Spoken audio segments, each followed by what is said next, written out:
The Sthula Sharira, as we looked at, is the gross body where the Pancha Mahabhutas have gone through a process of Panchikarana, that is grossification. The Sthula Sharira is composed of the Pancha Karmendriya, Pancha Jnanendriya and Pancha Prana, where the Mahabhutas are yet to undergo the process of grossification. And the Karana Sharira is of course the core Avidya. Now the question is, what are the Jnanendriyas? Kshotram tvak chakshuhu rasana ghranam iti pancha jnanendriyani. Kshotram tvak chakshuhu rasana ghranam iti pancha jnanendriyani. Kshotram tvak chakshuhu rasana ghranam. Often in popular translations, you would find that the Jnanendriya are mentioned as organs of perception. But however, you would see that the Sukshma Sharira is very subtle. So basically, we are not referring here to the nose, eyes, ears in that sense, but more towards the senses or cognitive faculties. So in that sense, the Jnanendriya would be the power to see, the power to hear, the power to smell, or you can call it the tactile senses for touch, auditory senses for hearing, visual senses for seeing, gustatory senses for tasting, and olfactory senses for smelling. So it is basically not the organs but more of the senses that we need to understand. That is at the Sukshma Sharira level. So let's take the olfactory senses for example. How does your ability to smell happen? Or how do you get the ability to smell? There are something called the olfactory sensory neurons, which are found inside the nose. These cells basically directly connect to the brain. And each olfactory neuron has one odor receptor. Okay? So what happens when there is food in front of you? Each food variety is emanating a certain smell.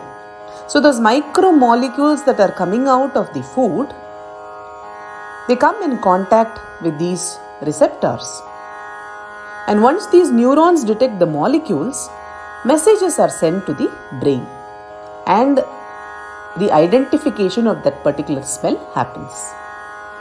So if there are multiple smells coming from that food, then there is a unique representation for each smell that is happening in the brain. So it means that what we call as the nose is just the outer organ, but there is an entire subtle signaling mechanism that is happening within, which gives us the power to smell. So that is what we call the Jnanendriya. Those senses are called the Jnanendriyas. Shotrasya digdevata tvacho vayuhu chakshushaha suryaha rasanaya varunaha ghranasya ashvinau iti Jnanendriya devataha. How beautiful. In modern sciences, I myself have been a student of science and I have been a computer scientist.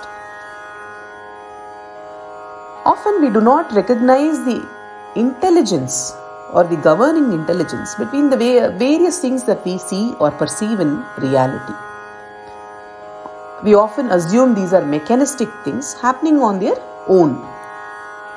But however, you would see that now, of course, in modern science as well, a lot of emphasis is being given to the intelligence behind the phenomena. Even if you would see that people are now finding out how trees are interconnected, how there is a fungal network that helps one tree to connect to the another tree and communicate.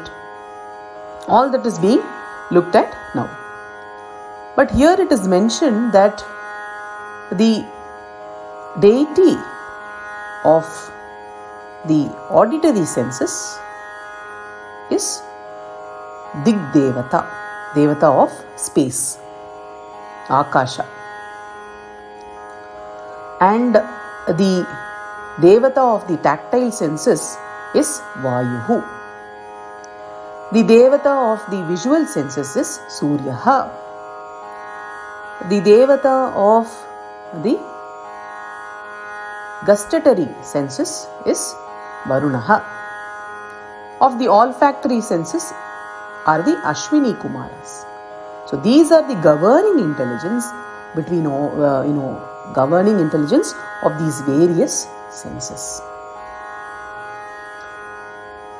And what are the objects that are being perceived here through these various senses?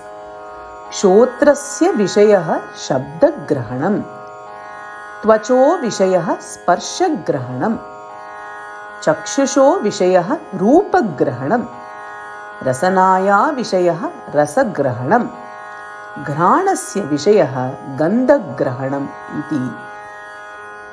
So the object of the auditory senses is sound. The object of the tactile senses is touch. The object of the visual senses is form. You cognize the form with your visual senses. The object of the gustatory senses is taste, and that of the olfactory senses is smell. And these are the fields of experience. Even in modern science, you would have seen that the way cognition happens is you have even a sensory memory, which is useful for a very short period of time. But what really happens is the senses gather that information, and those signals pass on through various networks, neuronal networks, and they go to the brain. And again there are signals sent back from the brain, and then we actionate on something.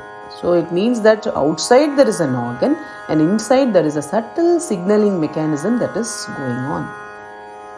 That subtle mechanism are the indriyas or the jnanendriyas of the senses, pertaining to the senses.